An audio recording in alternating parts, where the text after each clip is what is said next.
Mani sauc Jurģis. Kristīgo ticību es salīdzinātu ar svētceļojumu. Es šajā svētceļojumā eju apmēram no 22 gadu vecuma, no kāda 2008. gada. Un kopš 2014. gada es nāku uz Rīgas veco Svētās Ģertrūdes draudzi. Studiju laikā, jaunības garīgo meklējumu, dzīves jēgas meklējumu laikā, tādā eksistenciālajās krīzes laikā, man ļoti uzrunāja tas, ka kristietība ir viens no Eiropas kultūras, Latvijas kultūras, tātad manas kultūras, manas civilizācijas pamatiem. Kaut kā uzrunāja tajā laikā šī doma, un tā es meklēju Dievu un izvēlējos ticēt un pieņemt kristību un dzīvot kristīgo dzīvi. Rīgas vecajā Svētās Ģertrūdes baznīcā es nāku ne tikai svētdienās uz dievkalpojumiem. Man šeit ļoti patīk atnākt darbdienās, kad ir laiks.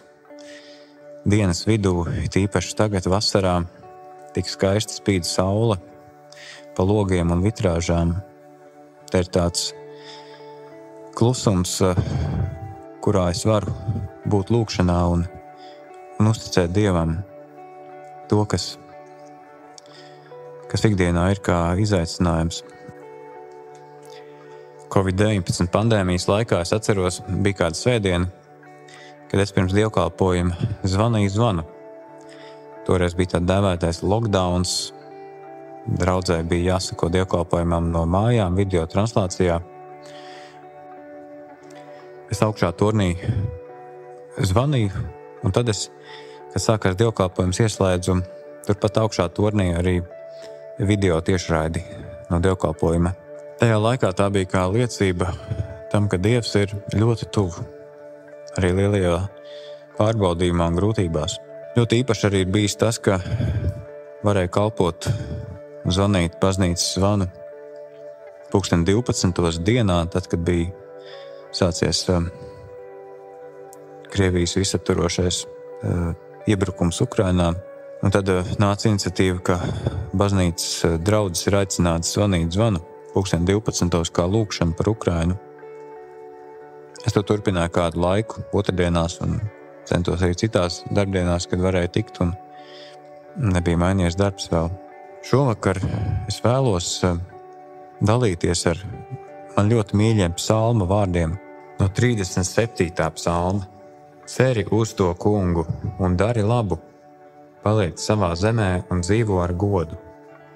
Meklēt savu prieku savā kungā, tad viņš tev dos pēc kā tava sirds ilgojas. Pavēl tam kungam savu ceļu un ceri uz viņu, gan jau viņš tad darīs. Viņš tavai taisnībai liks starot kā gaismai un tavām tiesībām kā saulainai dienai. Mīļais debesu Tēvs, tev pateicos šajā dienā, kungs, par tavu pieskārienu, par šo liecību, par to, ka tu noliecies pie mums, ka tu redzi mūsu dzīves, ka tu uzklausi mūsu lūkšanas, ka tu redzi mūsu, kur mēs sēžam baznīcas torņos vai istabā kambaros, vai kādos kaktiņos, vai mežā vieni. Dievs, paldies, ka tu mūs redzi visur pie stūres un darbā. Jā, paldies par to, ka tu esi liels un varens Dievs, un ka tu visos laikos esi mūs vedis un svētījis un vadījis arī visās grūtībās. Paldies, ka allaž tu, kungs, mūs uzrunā caur savu vārdu, caur savu svētiem rakstiem, svēto vārdu, Bībeli. Paldies tev, kungs, par psalma vārdiem, kas šodien veldzē mūsu sirdis. Paldies tev, kungs, par mūsu draudzēm, kur nu katrs mēs esam. Paldies tev, kungs, par šo mazo ganāmo pulciņu, paldies par mūsu ganiem. Un mēs lūdzam, kungs, ka tu viņus svētī, ka viņi var ar tīru sirdsapziņu ganīt tavus avis. Svētī, kungs, mūs, šīs avis, ka mēs varam paklausīt taviem vārdiem, kas nāk no tevis caur viņiem. Paldies tev, kungs, ka mums ir priekšgājēji, Dievs. Paldies, ka viņi tavā priekšā lūdzās un vada, kungs, šīs draudzes. Paldies tev, kungs, par mūsu katru draudžu kalpošanām.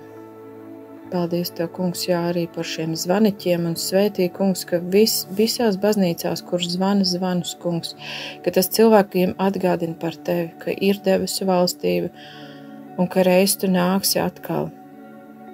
Un tad varbūt būs lielāks troksnis nekā zvanīs zvani. Varbūt arī nebūs, bet tiešām, kungs, tad palīdzi, kungs, mums palikt nomodā līdz šai dienai, lai mūsu sirdīs, lai mūsu prātos, lai mūsu garīgā dzīvē tiešām ir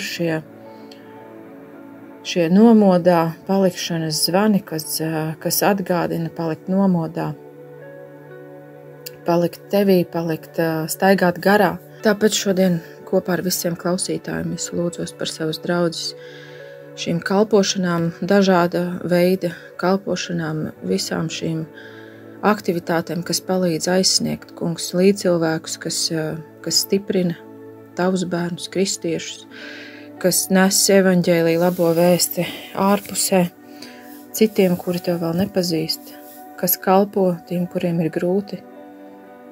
Tiešām, kungs, ka tu uzlūko katru mūsu vietu, kur mēs esam, palīdz atrast katram mums savu kalpošanu, tavā priekšā kopējam labumam, un tiešām svētī, kungs, mūsu pūliņus, ka tava valstība tiek celta, un arvien jauns dvēseles sadzird šo glābjošo vēsti un aicinājumu, nožēlot grēkus un pievērsties tev.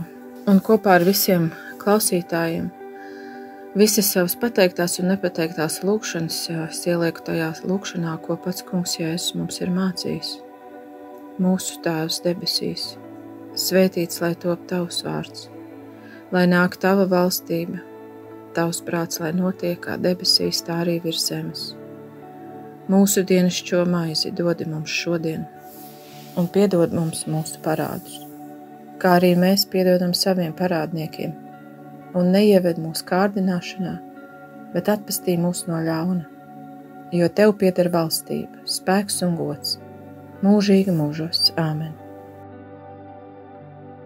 Aicinu piedalīties audio liecību projektā Mīlestības ceļš liecībās arī tevi. Ieraksti balss ziņās savu stāstu, kā Dievs sevi ir tev atklājis, ko viņš ir darījis un kā Jēzus ir tev palīdzējis, uzmundrinot, samīļojot, dziedinot, stiprinot. Esi daļa no dzīvā evaņģēlija pasaulē un ieraksti savu audio liecību telefonā, izmantojot balss ieraksta aplikāciju un nosūti to uz e-pastu liecības@gertrude.lv.